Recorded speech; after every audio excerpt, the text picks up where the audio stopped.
来关心咱台湾极地超级马拉松的选手陈彦博，4月份的时，伊是去摩洛哥去参加撒哈拉沙漠7天250公里的比赛。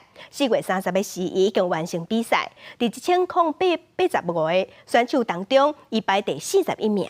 伊表示，这个成绩伊无啥满意，也毋过伊嘛讲，规个过程伊真享受。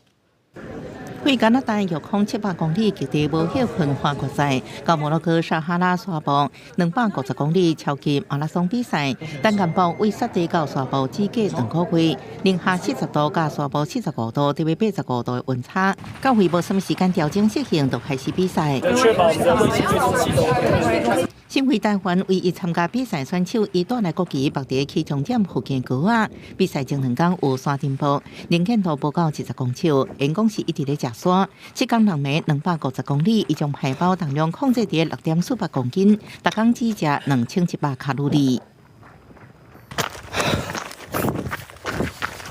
越空比赛了后，倒大腿甲正边的腰下骹伤伫第2天咧疼，伊开始落伫后边，对家己喊声毋通放弃。到拢地90公里，气温伫50度，计降到42克，倒骹大躯宝增加半条起水泡，为比赛，伊好情愿将伊插破。最后2天已经有期结果，无法度晋级到目标排名前10，不过继续奋斗，接甲当地选手，最后斗阵冲4公里半名点外到终点。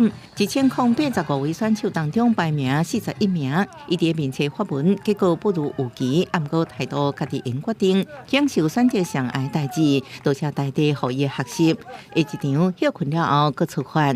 记者综合报道。